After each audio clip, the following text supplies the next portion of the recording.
Bonjour, alors bienvenue pour cette troisième table ronde de la journée. Un grand merci à l'ARP et à Caroline Santiard de m'avoir proposé d'animer cette table ronde. Alors on est nombreux ce soir pour 1h15, donc je me suis dit que j'allais vous dire un gros morceau de texte pour commencer, histoire de vous présenter chacun puis rentrer dans le vif du sujet. Comme ça on pourra se partager la parole de façon la plus équitable possible. Et j'en profite pour présenter le livre de Charlotte Cosson en avant-première, Feral, qui est édité par Stéphane, mais on va beaucoup en parler justement dans ce petit mot de départ. Je vais justement citer le livre. Alors, comment penser un art qui serait par-delà la nature et la culture, alors que ce champ a précisément été théorisé comme l'apanage des êtres humains séparés du reste des vivants ? Dans son ouvrage, Charlotte Cosson analyse cette lame de fond, aussi récente que puissante, qui pousse actuellement les sciences humaines dans leur retranchement. Beaucoup appellent dorénavant celles et ceux qui la portent les penseurs du vivant. Et au-delà de l'effondrement de la biodiversité, on trouve dans leur viseur cette célèbre séparation entre nature et culture. En France, Bruno Latour et Philippe Descola ont souligné que seuls les Occidentaux et les Occidentales, passés au tamis de la modernité, les modernes, considèrent leur tissu social comme morcelé et se sentent séparés du reste des vivants. Les modernes font des cases et opposent non seulement la nature et la culture, mais aussi le corps et l'esprit, la rationalité et l'imaginaire, le capital et la main-d'œuvre. Enfin, ils hiérarchisent. Seul un des deux membres de l'équation reçoit ses lettres de noblesse. On préfère la rationalité à l'imaginaire, l'esprit au corps, le capital à la main-d'œuvre, la matérialité à la spiritualité. On, pour ne pas dire nous, dites-vous. Et pourtant, comment oublier que l'humain fait partie, que nous faisons partie des mammifères de cette planète ? Comment penser un corps en vie sans qu'il soit animé par son esprit ? Ce livre, Feral, qui sort, j'allais dire aujourd'hui même, mais je crois que c'est dans 2 semaines la vraie date de sortie, va pouvoir nous servir à la fois de point de départ donc et d'appui pour cette table ronde. Nous avons donc ici l'autrice, Charlotte Cosson, historienne de l'art qui enseigne notamment à Sciences Po Aix. Elle cherche les œuvres et les rituels qui permettent aux modernes de se sentir appartenir à la trame vivante du monde. Son champ d'expérimentation se trouve en Provence, où elle permet aujourd'hui à 2,6 hectares de se réensauvager. Réensauvagement, une notion qu'on va d'ailleurs aborder aujourd'hui. Et à des humains, des humaines de se sentir connectés en pratiquant la transe. Nous avons à ses côtés Stéphane Durand, enfin ses côtés mais qui est là-bas, son éditeur, biologiste de formation et de métier. Il se tourne vers le journalisme scientifique avant de rejoindre les équipes de Jacques Perrin, à qui nous allons d'ailleurs rendre hommage ce soir après cette table ronde, pour la réalisation du Peuple migrateur en 2001, d'Océan en 2010 et des Saisons en 2016, longs métrages naturalistes qui ont été acclamés dans le monde entier. Et parallèlement à ses activités audiovisuelles, Stéphane écrit des scénarios et livres documentaires, puis crée en 2017 la collection Monde Sauvage chez Actes Sud, maison d'édition qu'il rejoint à temps plein en 2020. Nous échangerons aussi avec Alban Godard, qui est juste ici, ingénieur de formation qui s'intéresse depuis maintenant 15 ans aux activités humaines à fort impact environnementaux et sociaux, l'énergie, la mobilité, le développement urbain, l'agriculture. Elle débute sa carrière auprès de l'Agence internationale de l'énergie atomique, avant de devenir chef de projet et responsable d'affaires au sein d'un grand groupe d'ingénierie français, Assystem. Elle effectue ensuite un voyage bas carbone en Asie avant de prendre la direction de l'Urban Lab de Paris, opérateur d'expérimentation urbaine. En mettant en lien entrepreneurs, acteurs urbains et citoyens, elle y développe une méthodologie unique pour assurer une innovation à fort impact. Elle travaille pendant 2 ans sur les enjeux urbains, agricoles et alimentaires, notamment dans le cadre du débat public sur la politique agricole française, mais aussi avec la communauté Écotable, dont elle est administratrice. Elle devient en août 2021 directrice générale de la fondation Good Planet, dont nous allons parler aujourd'hui, qui a pour mission de sensibiliser le plus grand nombre aux enjeux écologiques et solidaires et agir concrètement pour un monde plus durable sur le terrain, en entreprise et au sein des collectivités. Bonjour.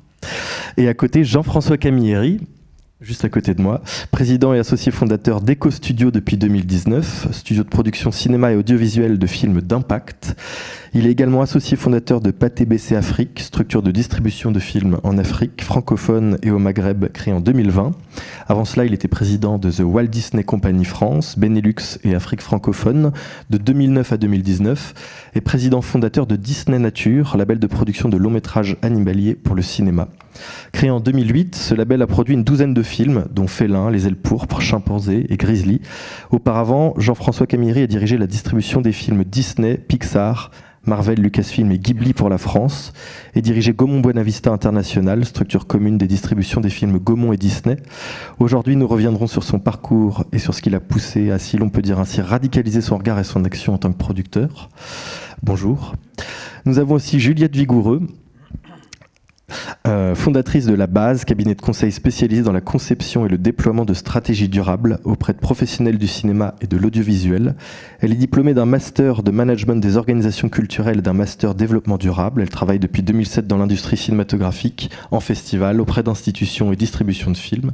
Elle est l'autrice d'une recherche universitaire consacrée au rôle des pouvoirs publics dans la transition environnementale des salles de cinéma et pilote le pôle cinéma au Shift Project.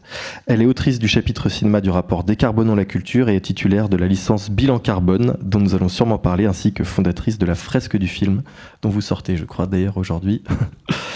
Et enfin, Yann Kounen, cinéaste, connu pour ses films Doberman, Blueberry, l'expérience secrète, 99 francs, Coco Chanel, Igor Stravinsky, Le vol des cigognes ou récemment Mon cousin, mais aussi réalisateur de documentaires tels que D'autres mondes en 2004, Darshan, L'étreinte en 2005, Mer Océan en 2016, et de films en réalité virtuelle, dont Ayahuasca, Cosmic Journey, qui est une expérience interactive sur l'ayahuasca dans la lignée de Blueberry ou D'autres mondes. Nous n'avons qu'une heure et quart pour se partager la parole, et c'est pourquoi je préférais tous vous présenter en ouverture de cette table ronde pour immédiatement rentrer dans le vif du sujet. Notre objectif aujourd'hui est de mettre en lumière les différentes approches adoptées par ces professionnels pour concevoir leur travail en relation avec la nature, en n'oubliant pas évidemment d'examiner comment chacun s'engage sur le sujet dans son travail en impliquant le public dans cette aventure. Alors la première question que je vais vous poser un par un, vous pouvez tous y répondre justement, je trouvais ça bien de commencer la discussion comme ça, c'était que vous reveniez chacun sur un événement marquant en lien avec notre thématique qui a eu un impact à la fois sur votre vision et votre parcours. Je vous propose de commencer, Jean-François. Bonsoir, merci beaucoup pour cette introduction. Bonsoir à tous. Moi, c'est une date assez simple à retenir parce que c'était il y a 20 ans, quasiment jour pour jour, quand j'ai rencontré deux jeunes producteurs à l'époque qui essayaient de trouver de l'argent pour finir un film documentaire qui était un premier film, à la fois en tant que producteur pour eux et en tant que réalisateur pour le réalisateur, sur les Manchots empereurs. Et moi, j'étais chez Disney à l'époque, j'avais aucune raison de faire de film français, encore moins de faire du documentaire animalier. Mais l'histoire m'a tellement plu que j'ai décidé d'y aller. Et ça a été un point de départ super intéressant. D'abord parce que ça faisait très longtemps que j'avais envie d'aller sur ce genre de sujet, mais j'en avais pas véritablement l'occasion. Donc ça a été l'occasion de le faire. Et ce film-là, La Marche de l'Empereur, a été le point de départ d'énormément de choses pour énormément de gens. Ça a permis à la société de production Bonne Pioche de grandir et de faire encore beaucoup de films dans ce genre-là. Ça a permis à Luc Jacquet de faire 4-5 films derrière. Ça m'a permis à moi de continuer à travailler avec eux. Et puis, le film ayant été un succès à l'international, il m'a semblé super intéressant de proposer à ce moment-là à Disney de continuer à faire des films comme ça, parce que clairement, en dehors de certains films de Jacques, et à l'époque, Peuple migrateur était sorti, mais pas Océan, Microcosmos était sorti, mais il n'avait vraiment que 2 ou 3, il n'y avait pas beaucoup de films chaque année, enfin il y en avait très peu chaque année qui sortaient sur ces sujets-là. Je me suis dit que c'était intéressant de créer un label un peu à la Pixar, et moi ayant travaillé avec Pixar depuis le départ, ça m'obsédait, qui livrerait un grand film par an sur un sujet spécifique qui était le rapport à la nature, le rapport au monde animal notamment. Et donc, j'ai créé Disney Nature en 2008. Et pendant les 10-12 ans qu'on suivit, on a fait un film par an. On a notamment acheté les droits d'Océan pour les États-Unis et d'autres pays en Amérique latine et l'Italie notamment. Et ça a été un moment super important parce que ça nous a permis de travailler avec énormément d'ONG, de travailler avec des réalisateurs, des producteurs extraordinaires. Et ça m'a donné le goût du cinéma pour l'action, du cinéma d'engagement. Je me suis rendu compte, même si je m'en doutais, mais que l'image était plus forte que tout, que la beauté de la nature sur le grand écran pouvait convaincre à la fois des plus jeunes, mais aussi des moins jeunes, que c'était quelque chose de capital à garder, à conserver. Et donc j'ai compris qu'à travers le cinéma, on pouvait véritablement inspirer le changement. Et donc quand j'ai décidé de partir de chez Disney, c'était pour créer Eco Studio, pour inspirer le changement et inciter à l'action, puisqu'on fait des campagnes d'impact derrière tous nos films, pour faire en sorte que le spectateur, une fois qu'il a été sensibilisé à ce qu'on lui a montré, à l'histoire qu'on lui a racontée, il puisse concrètement agir et qu'il ne sorte pas de la salle et immédiatement qu'il passe à autre chose, qu'il pense à autre chose et qu'il oublie ce qui l'a marqué et ce qui l'a intéressé. Donc à la fois faire en sorte qu'avec les films, on sensibilise et derrière qu'on les garde pour les inciter à l'action, et c'est ce qu'on appelle maintenant le cinéma d'impact. Merci. Charlotte Cosson. Bonsoir, et merci beaucoup parce que c'est la première fois que j'entends mes mots dits par un autre, donc merci pour ce bel hommage. Moi, c'est un peu plus récent, le jour où tout a basculé. C'était en juin 2018, et en fait à ce moment-là j'étais commissaire d'exposition et je venais d'ouvrir une énorme exposition sur plusieurs milliers de mètres carrés d'un artiste que j'aime beaucoup qui s'appelle Korakrit Arunanunchai, qui est thaïlandais et qui vit à New York, et il est bouddhiste. Et en fait on faisait beaucoup de visites de presse et tous les jours je disais qu'il y avait la même vie qui poussait à l'intérieur des végétaux, des humains et des animaux.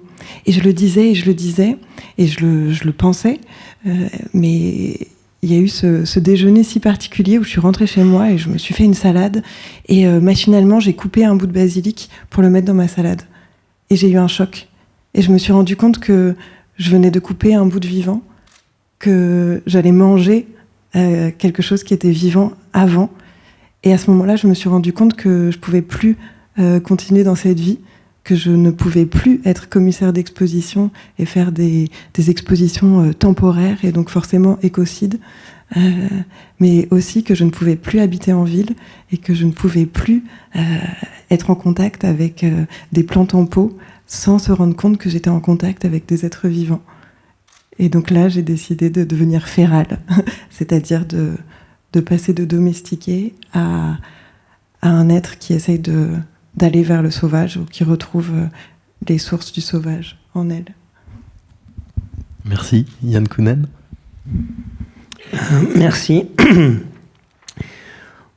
Moi, je dirais que l'événement fondateur, alors c'est 24 ans plus tôt, quand j'ai rencontré le monde amazonien et les Indiens et leur médecine et leurs plantes. Parce que j'y allais pour chercher l'inspiration pour parler de la nature, et ils m'ont ramené à mettre en lumière ce lien, en fait, et modifier petit à petit au cours de ces années, où c'est toujours un lien qui est actif, ce rapport de déconstruire un conditionnement culturel pour retrouver un lien naturel avec la chose dont on fait partie, en fait, simplement. Et c'est un chemin qui paraît tout simple, mais comme tu le disais, et en fait c'est complexe de se rendre compte à quel point on a l'homme et la nature, et en fait on décrit quelque chose extérieur à nous dont nous faisons partie. Et voilà, donc tout ça a été le début d'un chemin qui après s'est manifesté à travers certains films et certains voyages, mais ça c'était le point important. Et après mon travail au départ qui était presque de me dire mais je vais peut-être plus faire du cinéma, j'ai passé du temps avec les indigènes, ce que j'ai quand même continué à faire, mais je me suis dit si j'ai un truc à faire, c'est essayer de reprendre cet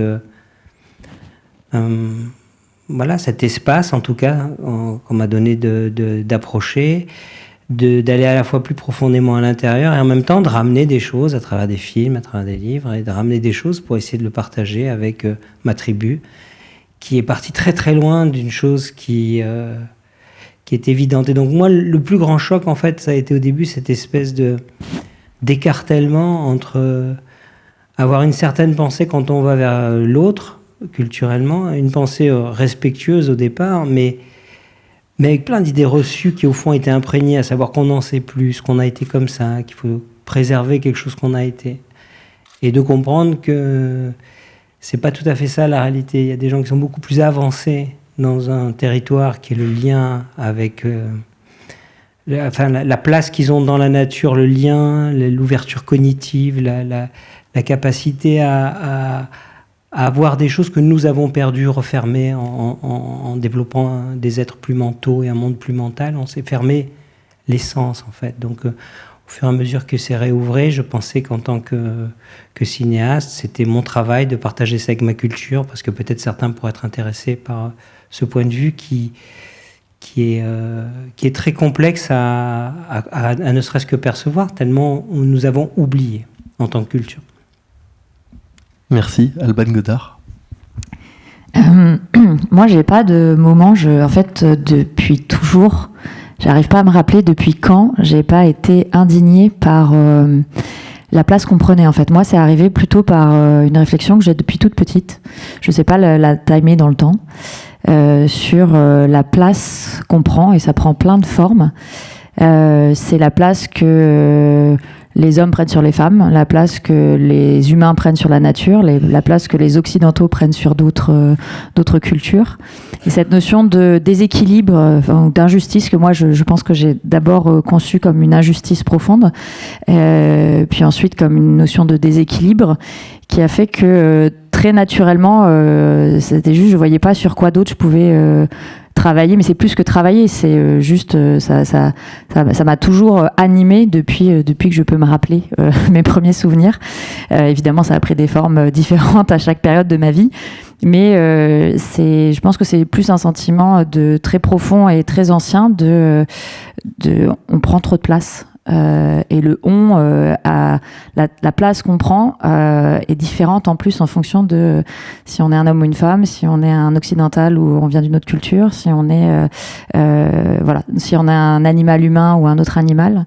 Et moi, tout ce que j'ai fait dans ma vie, c'est pour essayer de rééquilibrer à mon échelle ce déséquilibre profond qui est de la place qu'on prend. Et je pense qu'après, ça s'est transformé sur plutôt comment est-ce qu'on perçoit notre place en confrontation au reste du vivant et non pas à la rencontre ou en communion avec le reste du vivant dont on fait complètement partie. Donc petit à petit, ça se transforme, cette notion de la place, mais c'est vraiment l'essence de ma réflexion. Merci. Et de ma vie, en fait. Stéphane Durand. Bonjour. Comme c'est un peu sa journée aussi, et Jean-François a commencé à en parler, moi je vais parler de Jacques Perrin, même si on continuera à en parler ce soir. Mais moi je me rappelle de ce jour du printemps 97 où je sors frais et moulu de l'université, je suis biologiste, spécialiste des oiseaux, et plus particulièrement de la dynamique des populations d'oiseaux de mer, donc c'est quand même un domaine hyper pointu. Et je rencontre ce gars, Jacques Perrin, que je connaissais pas, et il me dit, et il me propose de partir faire le tour du monde pour observer et filmer les oiseaux dans le monde entier. Donc pour un jeune ornithologue, c'est le Père Noël, quoi. Donc j'ai rencontré le Père Noël en chair et en os, il existe, il avait les cheveux blancs déjà, et donc j'ai dit oui tout de suite, quoi. Et ça a été le début d'une aventure qui a duré plus de 20 ans. Et ce que ça m'a permis de réaliser, c'est qu'on peut faire sortir la science du laboratoire, de son ghetto, entre guillemets, et aller la présenter au grand public en racontant des histoires. Voilà, ce que j'ai appris principalement auprès de Jacques, c'est qu'avec des images ou avec des mots, avec de la musique, on peut raconter des histoires et raconter des histoires de science qui ne sont pas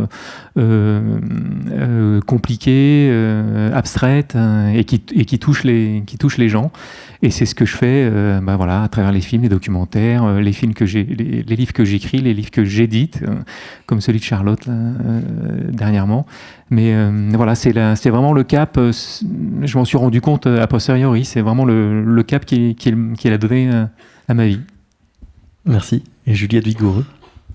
Bonsoir. Moi aussi, c'est un constat que je n'ai fait qu'à posteriori. J'étais déjà en poste. Je travaillais chez Mars Film en distribution, j'allais dire classique. Et puis, nous avons sorti le film Demain, le documentaire de Cyril Dion et Mélanie Laurent. J'étais sensible à ces sujets, mais sensible peut-être plus. En revanche, j'étais pas équipée d'arguments scientifiques. C'était de l'ordre de la conviction, sans que je sache vraiment l'expliquer, parce que de toute façon, j'avais jamais vraiment eu à le faire. Ce qui s'est passé au moment de la sortie du film, votre question initiale était de savoir l'impact sur notre parcours et notre vision. D'abord, sur ma vision, je me suis rendu compte, effectivement, même si c'est quelque chose que j'ai toujours su, mais là, je l'ai vraiment mesuré, l'impact que peut avoir un film concrètement dans la vie des gens. Je me suis rendu compte de ce pouvoir du cinéma en tant que vecteur de récit, du pouvoir de la désirabilité à l'écran qui génère, qui a bouleversé des vies. Puisqu'on a fait même une tournée post-sortie du film, où il y a des gens inconnus des réalisateurs pour lesquels les vies ont changé du jour au lendemain radicalement après avoir vu ce film. Donc ça a changé ma vision, en tout cas ça l'a entériné, ma vision du pouvoir de la culture et en tout cas de l'objet cinématographique. Et dans mon parcours aussi, du coup, puisque je me suis dit qu'il était... et parce qu'en plus 2015 était une année particulière à Paris, où j'ai eu besoin de donner davantage de sens à mon parcours professionnel et que j'ai décidé de m'orienter sur ces sujets-là spécifiquement tout en restant dans le cinéma. Mais ça a commencé vraiment à germer à ce moment-là et c'est un peu plus tard que je m'en suis rendu compte. Merci. Alors j'aimerais parler de quelque chose que vous évoquez dans votre livre, Charlotte, qu'effectivement m'a beaucoup marqué.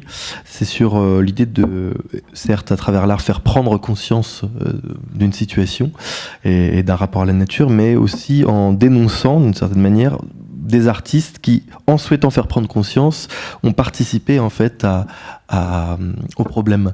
Et vous parlez de Olafur Eliasson, qui est un artiste islandais, et pour un peu raconter au public, qui a réalisé une installation qui s'appelle Your Waste of Time, qui a été réalisée donc en 2006, où il a prélevé 6 tonnes du plus grand glacier islandais, qui était formé aux alentours de 1200 avant Jésus-Christ, afin de les exposer au MoMA à New York, et qui 10 ans plus tard a réitéré l'expérience dans le cadre de la COP21, en accaparant des morceaux de banquise qui flottaient au large du Groenland, afin de les déposer cette fois en cercle devant le Panthéon. Ces blocs qui finiront évidemment en flaques sur le sol parisien, sous les pavés, la banquise. Donc la stratégie employée ici était celle du choc, de celle qui rapporte plus à l'aura médiatique de l'artiste qu'à l'accroissement d'une conscience commune. Alors voici ma question, à laquelle vous allez chacun pouvoir répondre. D'ailleurs, n'hésitez pas à prendre la parole après la réponse de Charlotte. Selon vos activités respectives, est-ce qu'il existe un art qui puisse non pas éviter d'abîmer, mais mieux encore, qui soutienne les écosystèmes ? Et c'est vraiment le sujet de votre livre. Peut-on trouver des œuvres qui incarnent la transformation, même que l'on souhaite voir advenir dans le monde, un art qui favoriserait la vie, un art qui aurait le pouvoir de déclencher en chacun cet amour pour le vivant qui pousse à le préserver ? Alors tu viens de citer la seule mauvaise nouvelle de mon livre, parce que j'ai essayé de justement parler de cet art aggradant, de cet art qui nous pousse à mieux aimer les autres vivants. Mais c'est vrai que quand j'entends art écologique et que je vois par exemple cette œuvre dont tu viens de parler, qui a en plus été payée et commanditée par la COP21, c'est à ce moment-là que je me suis dit que peut-être je ne pouvais pas continuer à travailler dans l'art. Et puis l'art est revenu dans ma vie, notamment via la permaculture, puisque tu venais de parler du film Demain. Je me suis demandé s'il y avait un art qui, inconsciemment ou non, pouvait répondre ou entrer dans les cadres de la permaculture, qui est une philosophie pratique, justement, qui dit que tout se jardine, donc même les humains, même l'art. Et est-ce qu'il y a un art qui permet d'être aggradant ? C'est vraiment le sujet de mon livre, donc je ne parle que de ça, que des artistes qui nous permettent de sortir de cette vision moderne qui nous fait voir le monde comme un stock de ressources, qui fait qu'on voit que tout est mort. Et au contraire, il y a des artistes qui, avec des petits rituels, nous permettent de nous rendre compte qu'en fait, tout est vivant. Je pense par exemple au collectif Dance for Plants, qui danse pour les plantes, qui danse pour les arbres. Et en fait, ces rituels, et c'est ça qui m'a intéressée, on peut les faire nôtres, on peut se transformer, on peut transformer nos sensibilités en reproduisant ce que proposent ces artistes. Et franchement, essayer un jour de danser pour un arbre, ça décentre vraiment. Nous qui avons besoin de sortir de notre anthropocentrisme ou sortir de notre vision de moderne, on est toujours là à se mettre au centre, on ne pense qu'à nous et qu'à travers notre vision moderne, rationaliste, consumériste, colonisatrice aussi. Danser pour un arbre, le mettre au centre, ça change tout. Et je pense que c'est un enjeu de l'art et c'est un enjeu que l'on retrouve dans les films de Jacques Perrin ou dans les films de Yann. Essayer de se faire aussi enseigner, soit par les peuples racines, soit par les arbres, soit par les animaux, et devenir apprenant de ces êtres plutôt que de rester dans notre position de sachant, de dominateur. Alors que finalement, pour les peuples racines, on est des petits frères, en fait, ou des petites sœurs. On est tout petits, on ne sait pas grand-chose par rapport à eux. Alban, je voulais prendre des notes. En fait, moi, je suis ingénieure, donc moi, je viens vraiment de l'ultra-rationalité. En plus, je suis ingénieure nucléaire, donc vous imaginez un peu je suis vraiment au summum de l'ultra-rationalité. J'ai fait de la physique subatomique. Voilà. En fait, je crois que j'ai compris au bout d'un moment, ça m'a pris un peu de temps, que en fait comprendre, enfin si on voulait agir, si on voulait faire évoluer nos modèles et agir pour une société plus soutenable, comprendre c'était important. C'est vraiment la rationalité, il ne faut pas la mettre de côté non plus parce que si on imagine plein de choses, des mouvements intéressants ou des évolutions intéressantes, mais sans comprendre ce qui ne va pas, ça amène à des choses où en fait on change nos ampoules au lieu de changer nos modèles alimentaires. Parce que juste on ne comprend pas les masses en fait et ce qu'on fait vraiment mal versus... Voilà. Donc c'est vraiment important de comprendre quand même ce qui se passe. Donc moi je ne jetterai pas la rationalité avec l'eau du bain. Mais clairement ça ne suffit pas, sinon on n'aurait pas besoin d'un énième rapport du GIEC. On aurait changé depuis belle lurette. Donc je vous rejoins complètement, la rationalité ça ne suffit pas du tout. Et je le dis d'autant plus que je suis un pur produit de cette société-là. Je pense que j'ai eu un moment aussi où je me suis dit, ça fait quelques années, où je me suis dit en fait pour agir, il y a 2 briques fondamentales. La première, c'est comprendre. Donc, comprendre les grandes masses, les échelles, les évolutions, ce qu'on a pu faire de bien versus ce qu'on a pu faire de pas bien. Mais aussi avoir une capacité à imaginer. Et ces 2 briques-là, c'est ces 2 briques-là qui sont aussi importantes l'une que l'autre pour se mettre en mouvement. Et imaginer, c'est faire quoi ? C'est imaginer un monde qui soit différent et un minimum désirable. Et c'est à la fois le fait de comprendre et d'imaginer un autre monde, un minimum désirable, qui va faire qu'on va se mettre en mouvement. Si on fait que comprendre, il y a de grandes chances qu'on tombe dans l'éco-anxiété et qu'on ne bouge pas. Si on fait que imaginer, il y a des chances qu'en fait on imagine des trucs super, mais qui n'aillent pas forcément au bon endroit. Donc ces 2 briques-là, elles sont vraiment fondamentales. Une fois qu'on a dit ça, le fait de comprendre, c'est le boulot des ingénieurs et des chercheurs. Ils font que ça. Le GIEC, ils sont à fond, voilà. Ils ont fait plutôt un bon job ces dernières années. Ils sont plus ou moins efficaces sur la mise en mouvement. Sur l'imagination, on a un sacré boulot. Et je pense qu'on a vraiment délaissé cette partie-là. Et en fait, ce qui est génial, moi je suis très enthousiaste en fait par la période dans laquelle on est, parce que je suis pas du tout dans l'éco-anxiété, parce que je trouve qu'on a un moment de l'humanité assez exceptionnel où en fait on a la nécessité de réinventer drastiquement notre modèle de société. Et il n'y a pas beaucoup de moments comme ça dans l'histoire de l'humanité où on a une obligation de réinventer complètement notre modèle de société. Et ça, pour les gens qui ont un minimum d'esprit créatif, c'est-à-dire la grande majorité des humains, voire la quasi-totalité des humains, en fait, c'est une période extraordinaire où en fait, on peut réinventer tout. Notre rapport au monde, notre rapport aux autres, tout ce qu'on a inventé. L'économie, c'est quelque chose qu'on a complètement inventé, qui est une pure vue de l'esprit. C'est pas comme la gravité, on est contraint par la gravité, ça, on va pas pouvoir l'enlever. Par contre, l'économie, on peut complètement réinventer notre modèle économique. Et là, je trouve qu'il y a, en fait, réinventer, travailler les imaginaires, c'est le job des artistes en fait. Des artistes au sens large, du cinéma, de l'art, de la danse, du théâtre, de la photographie, de l'écriture, du dessin, de vraiment tout.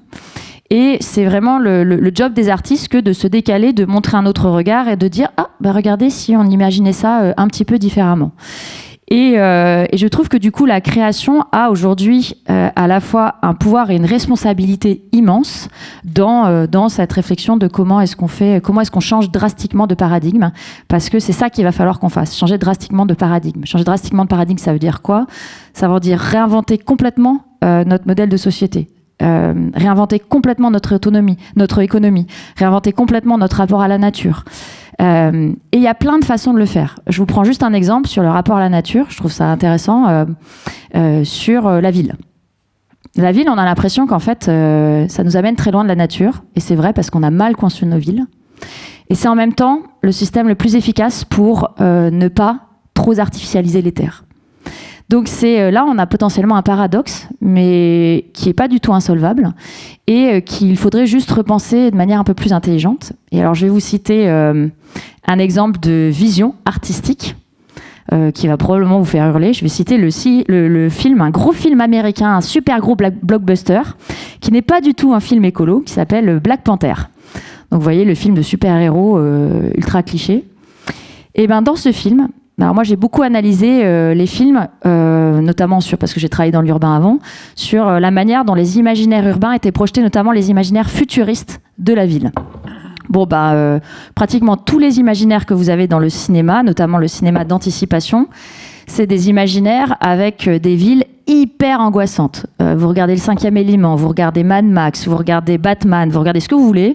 La plupart du temps, les villes sont décrites comme un univers ultra angoissant, très noir, ultra pollué, où en fait tout le monde se fait attaquer au coin de la rue, etc. Il y a un film qui dénote, c'est Black Panther, avec la ville des Black Panthers qui s'appelle Wakanda.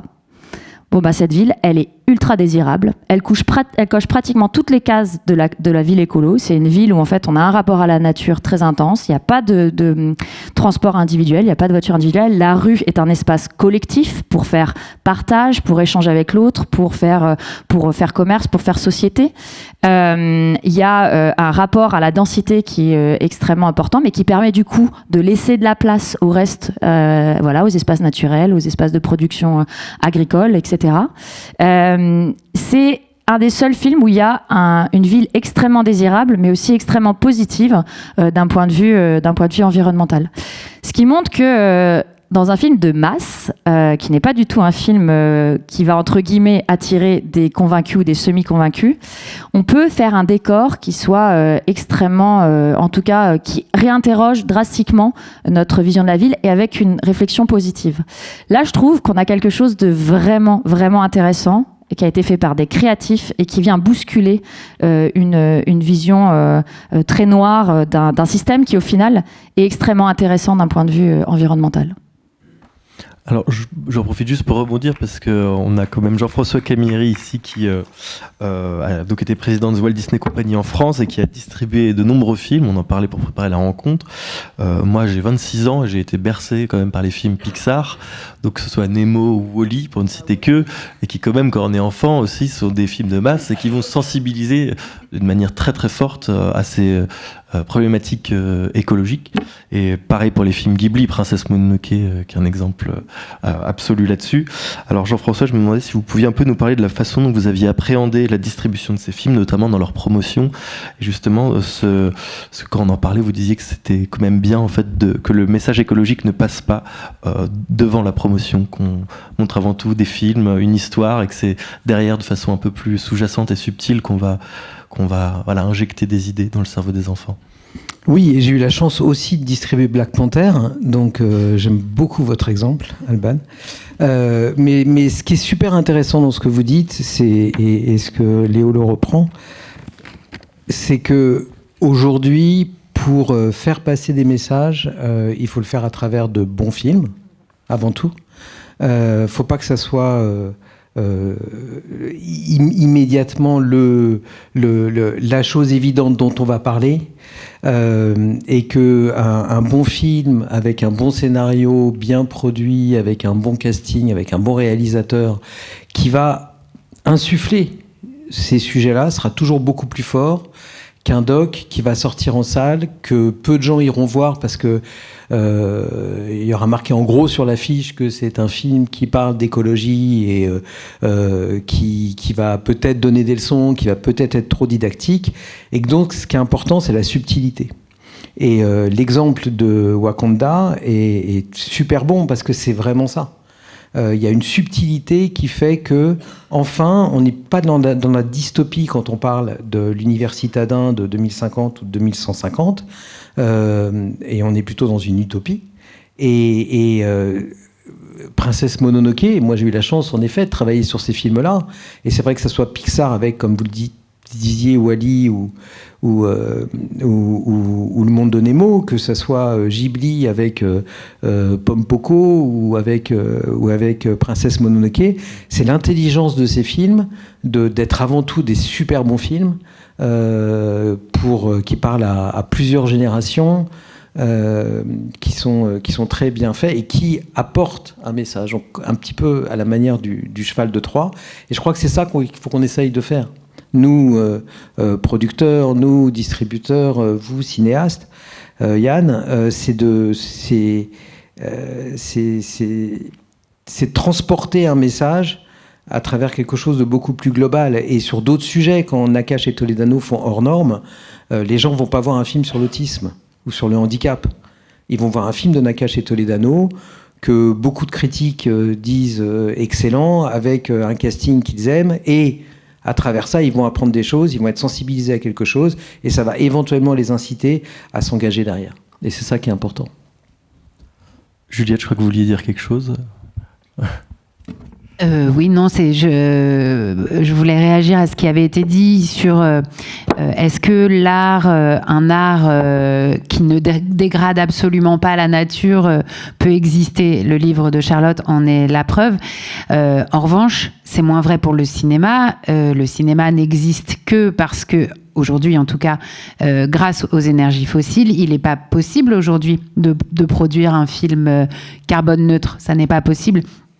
En revanche, et c'est une question très complexe, mais le pouvoir du cinéma, dont vient de parler Jean-François notamment, est à mettre en balance avec l'impact qu'aura. En somme, est-ce que la fin justifie tous les moyens ? Moi, je ne pense pas. Est-ce qu'il faut une cohérence entre le fond et la forme ? Oui, je pense. En tout cas, la question, justement, elle est toujours... Et c'est parce qu'on a longtemps raisonné... en isolant les sujets les uns des autres, que ce soit l'homme de la nature, la culture de la nature, ou là, si on raisonnait en distinguant absolument le fond de la forme, en fait, on reproduirait encore et encore cette erreur qui serait de ne pas considérer l'objet culturel dans sa globalité. Et je pense que...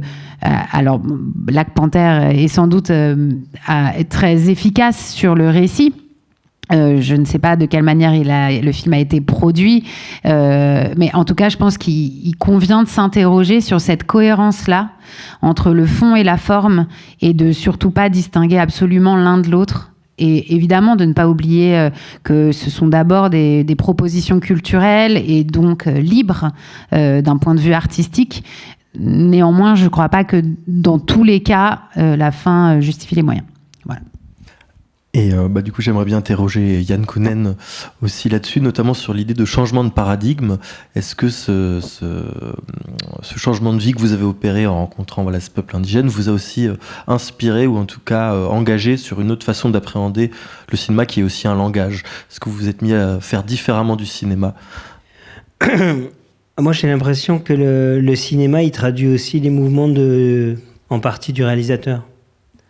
Tu vois, les mots de ce qu'il est devenu, de ce qu'il est. Donc, quand je raconte, il s'est passé des choses en Amazonie, je dis à la plus simple, regardez mes films, prenez-les dans l'ordre, voyez, voilà, et vous allez voir les changements qui ont été opérants dans la bestiole que je suis. Maintenant, pour revenir un peu au point de... Parce que je pense que c'est assez juste, et c'est vraiment parfois des choses aussi auxquelles je lutte, ou avec moi-même, en tant que cinéaste, ou avec aussi les scénarios qui arrivent et d'autres choses. C'est l'encodage, c'est-à-dire que il y a cette notion de cheval de Troie. Et on sait très bien qu'on a été touché par, avant tout, un film qui a une belle histoire. Et donc, il faut s'approcher des personnages, des sentiments, et quelque part faire résonner le sujet. Il y a plein d'exemples de ça. Et que si on positionne frontalement le sujet, c'est toujours beaucoup plus complexe. Et moi-même, j'ai vécu l'exemple et la démonstration à mes dépens, d'une certaine manière. Quand j'ai fait Blueberry, je voulais parler de l'Amazonie, des Indiens et des mondes des plantes, être moi, pour le coup, très proche de la réalité des expériences que j'ai vécues. Donc, il y avait une partie presque documentaire, et en tout cas, c'était avec les Indiens. Et même si j'avais transposé l'action au Mexique, j'avais vraiment ce rapport-là. Mais pour parler généralement de la relation de l'indigène à la nature. Et puis donc j'ai fait le film qui a été quand même un projet important dans la production européenne et qui était un flop quand même. Alors je pense qu'aujourd'hui l'époque serait un peu meilleure, les gens connaissent un peu le sujet. Mais néanmoins, donc j'ai vécu ça. Et quelques temps plus tard, il y a eu Avatar. Alors quand Avatar est arrivé, moi il est arrivé vers moi en me disant, il y a des gens qui m'ont dit, ils avaient contacté à l'époque MyGov parce qu'ils avaient vu les visions de Blueberry, l'équipe de Cameron et John Lando, et ils voulaient refaire une partie de vision. Donc j'ai eu accès à des informations à un moment donné, et je me suis dit, quand j'ai vu le film, maintenant peu importe, le sujet est le même, le rapport de l'indigène à la nature. C'est exactement le même. Le sujet est le même, sauf que Cameron a eu l'intelligence de partir tout en métaphorique et de faire de cette relation-là le film lui-même, c'est-à-dire de placer le récit à l'intérieur de la vision, quelque part. Et voilà. Et donc je pense que ça, c'est par exemple un des exemples qui illustre avec le même sujet, vous êtes plus didactique, même si c'est en fiction, même si vous prenez des manières de raconter, et devant alors après il y a la maestria et après le talent propre, mais ne serait-ce que le mécanisme. Et donc pour répondre à la question, oui, moi dans mon rapport aujourd'hui, je pense aussi du temps à passer. Et quand il y a un sujet dans un film, je sais qu'aujourd'hui, c'est comment tu vas quelque chose qui te touche, dont tu veux parler, comment tu vas pouvoir trouver l'histoire qui va être le réceptacle, comment tu vas en faire le champ de ton exploration, mais à une certaine distance, parce qu'il ne faut jamais oublier avant tout qu'on doit être porté, parce qu'on est des raconteurs d'histoire, on vit dans des mondes d'histoire, on vit dans l'imaginaire qui est projeté par certains d'entre nous, et que l'on reçoit, c'est un imaginaire qui nous nourrit, qui construit nos pensées, qui construit nos désirs, qui construit nos émotions. Donc le cinéma a vraiment sa place en étant une projection d'une vision d'un collectif, en tout cas d'un groupe de personnes, afin de nous faire ressentir quelque chose, de nous faire sentir, pas forcément penser, d'abord sentir quelque chose, c'est vraiment quelque chose qui passe par les sens. Et quant à la question, est-ce qu'il y a un art qui est polluant, quand tu as posé cette question, j'ai pensé, c'est certainement pas le cinéma qui va être ça. Donc j'ai pensé l'art de la méditation, parce que c'est aussi une forme d'art. Ça vraiment, c'est carbone en dessous. Parce qu'en fait, au lieu de bouger, on ne bouge plus, donc on respire moins. Donc c'est le seul art, à la limite, où on peut être sûr qu'on va descendre son taux de carbone et en plus faire un voyage personnel ou collectif. Mais c'est vrai qu'après, pour répondre à ça, c'est vrai que dans le cinéma, il y a cette espèce de chose vertigineuse et aveuglante qui est qu'on a toutes les intentions du monde, on reste des artistes, et à un moment donné, s'il faut amener la caméra au sommet d'une montagne, on se pose pas de la question tout à fait de comment. Donc effectivement, ça évolue aujourd'hui. C'est-à-dire, je pense aujourd'hui, il y a des tas de questions que je me pose, que je me posais pas à une époque, parce que j'avais pas forcément conscience de ça, puis j'étais aussi on est dans la passion de faire le film. Mais aujourd'hui, heureusement, il y a des gens qui viennent aussi vous guider. Et puis vous, naturellement, je pense qu'on a tous changé nos rapports à notre quotidien, à notre consommation d'énergie, à tout ça dans nos usages. Et donc de faire en sorte que quand on va travailler, ça va pas être autre chose. Et donc on a effectivement aujourd'hui, enfin en tout cas moi, j'ai beaucoup plus ce rapport-là dans le film. Mais par contre, il sera toujours... ça va être beaucoup plus de carbone, beaucoup plus toxique pour la planète un film, même s'il est bien pensé, qu'un livre, qu'un chant, que quelque chose. Donc faisons au moins des films, en tout cas qui ont une énergie, comme tu le disais, mais tu vois, de cette énergie qui est de faire passer des choses positives et qui vont influencer dans la balance. Alors ils sont un peu lourds en carbone, mais peut-être qu'ils vont amener beaucoup de gens à ressentir des choses qu'ils ne pourraient pas ressentir autrement, et qui va petit à petit les faire bouger, comme le cinéma nous a fait bouger quand on était jeune, à une certaine époque. Un film, moi ça a été Little Big Man par exemple, d'un coup j'ai compris qu'on va raconter des histoires complètement sur le monde indigène, et voilà, on a tous des films où l'émotion va nous faire changer. Et Stéphane, je me dis qu'on pourrait parler un peu de Jacques Perrin aussi, qui avait quand même cette particularité de prendre le point de vue des oiseaux aussi. Et ça va nous amener aussi sur Charlotte et l'idée d'ensauvagement. Est-ce que vous pouvez un peu parler justement du rapport de Jacques Perrin et ces moments où il souhaitait prendre vraiment le point de vue désethnocentré, je sais pas comment on peut le dire, de changer vraiment de point de vue pour prendre la place enfin, non pas prendre la place, mais observer depuis le regard d'un oiseau. C'était exactement ça. C'était tout mettre en œuvre pour essayer de se mettre sa grande phrase, c'était oiseau parmi les oiseaux, dauphin parmi les dauphins dans l'océan, loup parmi les loups pour les saisons. Et non pas d'être dans la peau, parce que voilà, c'est un vœu pieux, on n'y arrive pas, mais en tout cas de faire l'effort, de faire la tentative, de faire un pas vers ces oiseaux. Jacques n'était pas du tout un scientifique, encore moins un ornithologue. C'est pour ça qu'il m'appelle auprès de lui. Mais c'était un rêveur. Il avait beaucoup d'imagination et ce qu'il voulait, c'était faire passer à travers le film, les images, le son, la musique, la sensation. Qu'est-ce que ça doit être d'être à 1000 mètres d'altitude au milieu d'un groupe d'oies en train de franchir l'Himalaya. Voilà, la sensation physique, vraiment l'effort, le hannement de la respiration, parce qu'il y a moins d'oxygène à ces altitudes, parce que voilà, l'effort est fourni et est important. Et par le travail sur le son, sur l'image, la musique, faire en sorte que les spectateurs dans la salle se sentent un peu... tout à l'heure, Charlotte, tu parlais de petits frères et de petites sœurs, mais ouais, qu'on sente une proximité. Et que ça devienne évident, oui, ils sont, on est comme eux, ils sont comme nous, c'est-à-dire des fois ils doivent faire des trajets, et allez, il faut y aller, et on y va, et c'est pas facile, et parfois c'est chouette, parfois c'est moins chouette, il y a des obstacles à franchir, c'est dur, on est fatigué, il faut se reposer, il faut manger, on se fait avoir par une tempête, voilà, on est tous les mêmes. Et ce qu'il voulait à travers ces films, c'était qu'on ressente ça vraiment, aller au plus pur de la sensation. Alors c'est sûr que en carbone, c'est des films qui ont été énormes et très très très lourds. Mais ils ont fait aussi le tour du monde. Ils ont ému beaucoup de gens. Beaucoup de gens ont été émus par ces oiseaux, par ces dauphins, ces poissons. Voilà, donc c'est impossible de faire la balance, mais voilà, ils cherchaient vraiment l'émotion pure. Bien sûr. Je vais juste compléter cette notion d'équilibre entre l'impact carbone d'un film et... là, reprenant ma casquette d'ingénieur qui calcule tout, et notamment, moi, je réfléchis qu'en termes d'impact. Je vais faire juste un petit recul en arrière. Comment on en est arrivé à un système d'insoutenabilité aussi important dans nos sociétés ? C'est pas exclusivement à cause d'eux, mais c'est en grande partie à cause d'eux, d'une énorme influence qui s'appelle l'American Way of Life. Comment est arrivé l'American Way of Life ? Par le soft power, qui s'appelle notamment le cinéma et la publicité.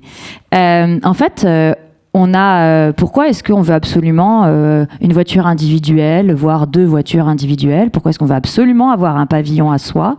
Ce qui n'était pas du tout notre modèle avant les années 40. Je veux dire, la place du village, la petite maison de ville, la bicyclette. C'était ça le modèle en fait dominant en Europe. C'était pas du tout le pavillonnaire. Et donc il y a eu une évolution. Alors je parle là du développement territorial, mais on pourrait parler du développement de notre système économique. Et donc, il y a beaucoup de choses, finalement, qui ont été influencées par quelque chose qui a été moult fois analysé et étudié, qui s'appelle le soft power américain. Et qui est d'une puissance incroyable. Quand on voit aujourd'hui où on en est, ça a été très largement diffusé à ce moment-là, notamment par le cinéma. Je crois qu'en fait, si on avait la même puissance d'influence, d'évolution des modèles, moi, je suis OK pour que les films aient un gros bilan carbone. Je comprends, je suis tout à fait d'accord avec toi, la fin ne justifie pas tous les moyens. Par contre, quand je vois l'influence que ça a eu, c'est un bon investissement. En fait, si on arrive à avoir la même influence que les films américains dans la notion de la diffusion de l'American Way of Life, pour un modèle alternatif, je pense que c'est un bon investissement. Voilà, faut voir si on y arrive. Mais c'était juste pour préciser ce point-là. Alors, est-ce que quelqu'un veut réagir ou parce qu'il y a quelqu'un dans la salle que d'ailleurs j'invite à nous rejoindre, le temps que je la présente, Pervenche Beurrier, qui peut se mettre à côté de Juliette, qui est la déléguée générale d'EcoProd, une association se donnant comme mission de sensibiliser le secteur de l'audiovisuel et du cinéma à son impact environnemental. Alors, Pervenche, je crois que vous aviez 2 documents à nous présenter pour ponctuer cette rencontre. Pardon. Merci beaucoup pour cette possibilité de prendre la parole et merci beaucoup à l'ARP pour cette invitation. Déjà quelques mots rapides sur EcoProd. Effectivement, c'est une association à but non lucratif qui a pour mission d'accompagner la transition environnementale du secteur, mais plutôt du point de vue industrie, c'est-à-dire vraiment pas dans la dimension récit que vous avez évoquée et qui est évidemment essentielle, qui permet de véhiculer l'émerveillement, l'émotion et de finalement émouvoir au sens faire bouger les gens. Et c'est vrai que on peut pas du tout, c'est l'essentiel, bien sûr. Mais EcoProd se concentre sur l'autre facette de cette industrie qui a été bien évoquée par Juliette Vigoureux, qui est son impact environnemental, son impact carbone. Et pour cela, donc, un ensemble des acteurs du secteur audiovisuel, 260 sociétés actuellement, et il y en a tous les jours un peu plus, et ça c'est quand même un bon signe, peut-être que c'est la conséquence d'une mobilisation de plus en plus importante.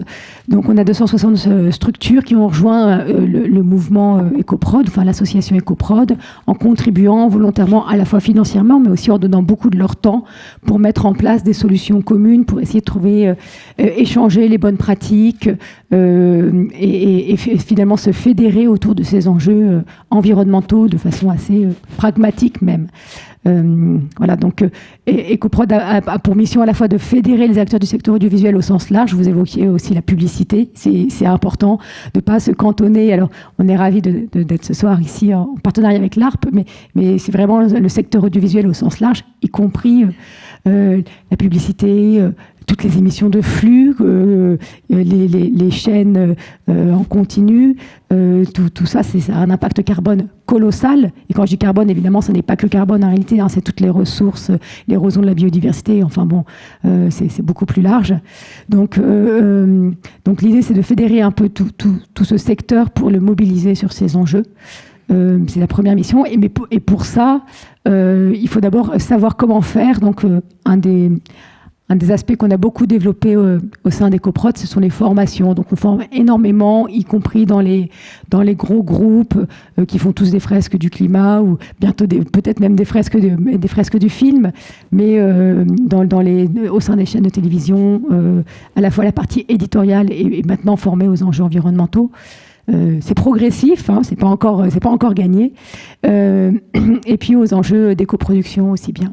Et l'autre aspect important aussi qu'on essaie de développer davantage, c'est le développement d'outils pratiques qui sont des fiches mises à disposition gratuitement, des solutions de ressources en fait, qui sont des fiches métiers, comment agir pour limiter son impact environnemental en tant que chef op, en tant que voilà, enfin selon tous les métiers, hein, donc on en a vraiment pour tout le secteur.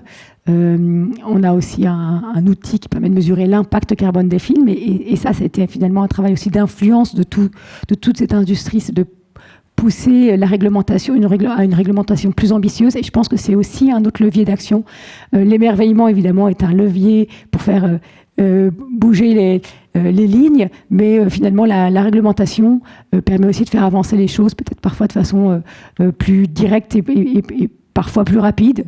Donc voilà, la réglementation qui se met en place au niveau du CNC actuellement, les productions pour obtenir des subventions doivent présenter les bilans carbone des œuvres. Voilà.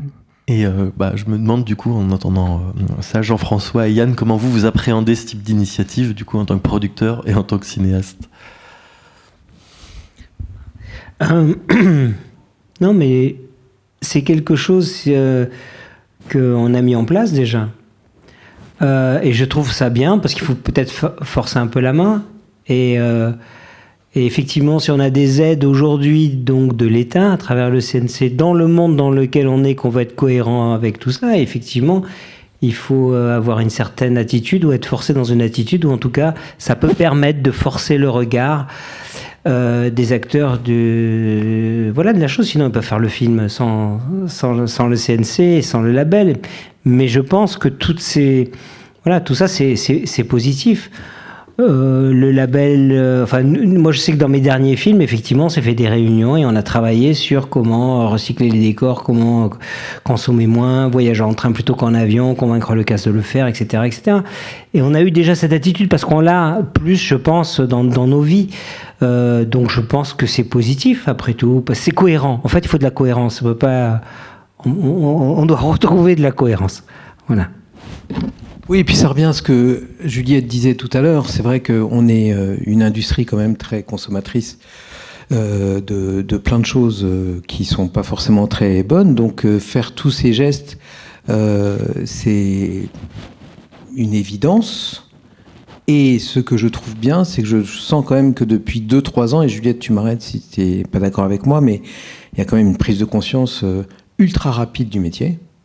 Quand je vois comment Sequoia est débordé, et donc Sequoia, c'est une structure qui aide notamment les producteurs à être aussi éco-responsables que possible, alors qu'ils n'existaient pas il y a 3 ans, je crois, enfin, ou il y a 5, ouais, mais ils ont mis quand même beaucoup de temps à s'y mettre. Et aujourd'hui, il y a une prise de conscience du métier qui est vraiment, je trouve, énorme.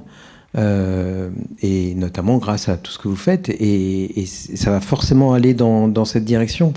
Et puis de plus en plus de scénarios. Moi, je reçois 2-3 fois plus de scénarios parce qu'on est spécialisé sur l'impact qu'il y a 2 ou 3 ans.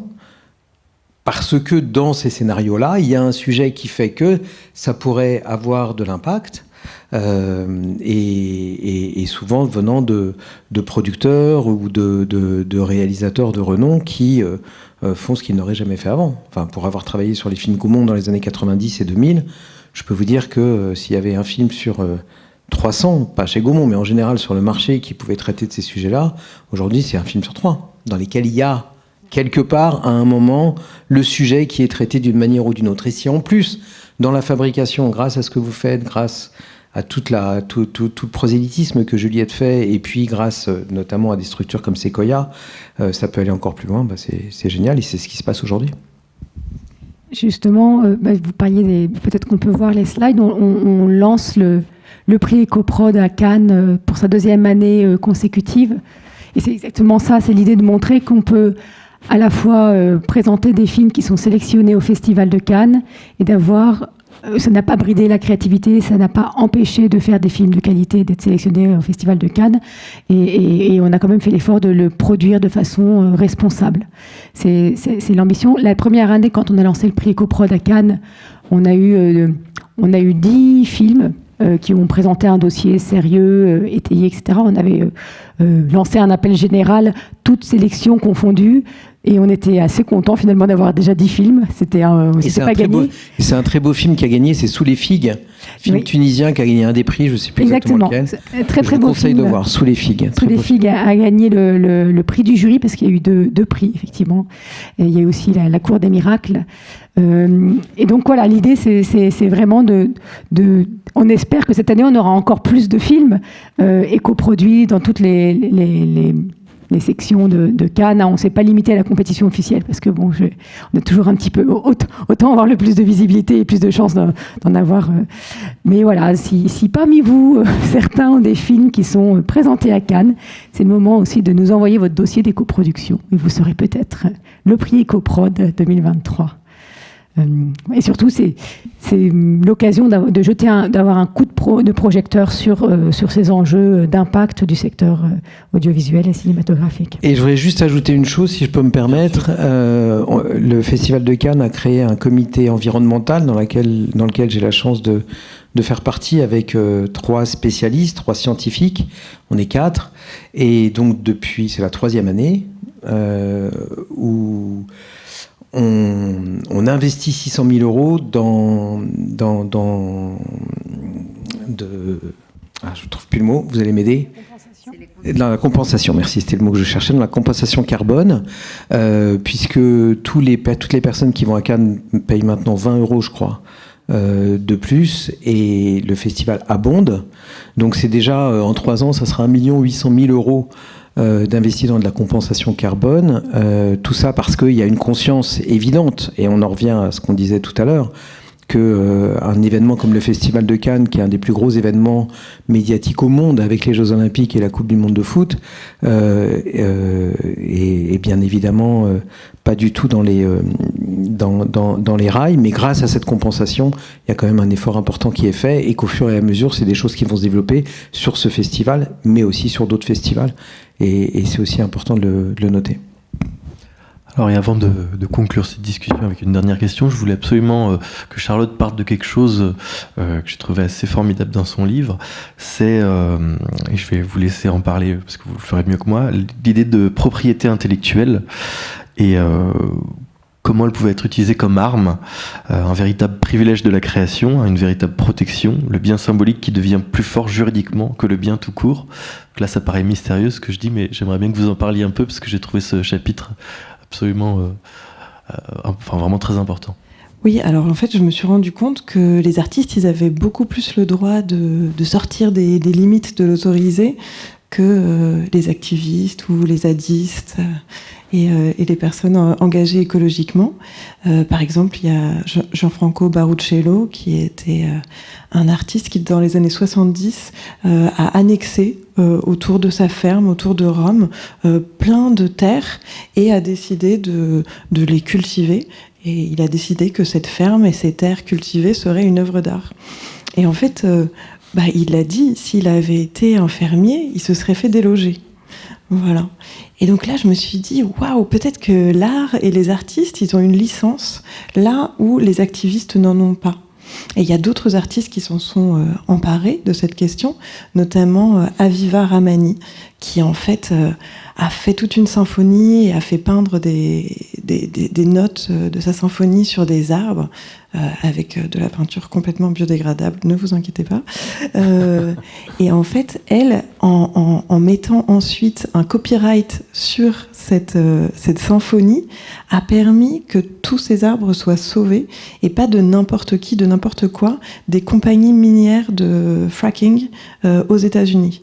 Donc, parce qu'ensuite elle a mis un copyright sur son œuvre, elle a réussi à faire plier des compagnies minières. Et donc là, je me suis dit, waouh, peut-être que l'art et l'activisme devraient plus souvent encore s'associer, parce que non seulement ça potentialise les actions des personnes qui sont très engagées pour le climat, pour la biodiversité, mais en plus, je pense que ça rend à l'art toute sa dimension politique et effective. Et je pense que l'art en a beaucoup besoin. D'ailleurs, pour rebondir sur tout ce que vous disiez tout à l'heure, je pense effectivement que l'art, le cinéma, a besoin de retrouver des récits qui nous permettent de mieux chérir le monde, de mieux chérir les vivants, de nous rendre compte que l'air qu'on respire a été co-créé par des végétaux, des bactéries, des animaux, etc. Et donc peut-être sortir des il faut et des on doit. Ça c'est sûr, parce que quand on nous dit de faire des choses, souvent on n'a pas envie de le faire, alors que quand on commence à chérir quelque chose, quand on se rend compte que quelque chose est vivant, que ce n'est pas un simple objet, que voilà, cette chaise c'est du cuir, en fait c'est de la peau d'un animal qui a donné sa vie ou à qui on l'a prise, et ben ça change vraiment les choses. Et je ne sais pas si on va avoir le temps d'en parler. Comme on est en direct, on me fait signe qu'il faut arrêter malheureusement. Et avant de vous remercier, l'étape après la prise de conscience, c'était l'invitation à ce que tout le monde devienne artiste en fait. Et effectivement, si on va tous peindre des forêts prêtes à être déforestées, ça peut être pas mal pour faire avancer les choses. Donc désolé, il faut absolument couper. Donc je vous remercie tous très sincèrement d'avoir été là aujourd'hui pour cette discussion passionnante. C'était un plaisir pour moi de tous vous voir et j'en sortirai changé. Ça sera ça, moi, mon moment. Et nous vous invitons à nous retrouver ici à 20h pour un hommage à Jacques Perrin, suivi de la projection d'un de ses films, Le Peuple migrateur. Nous vous invitons également à découvrir dans le hall du cinéma des cinéastes la bibliothèque verte de la Journée de la Création, une sélection de livres choisis par les intervenants et les animateurs de cette 5e édition. Vive la création et vive le cinéma!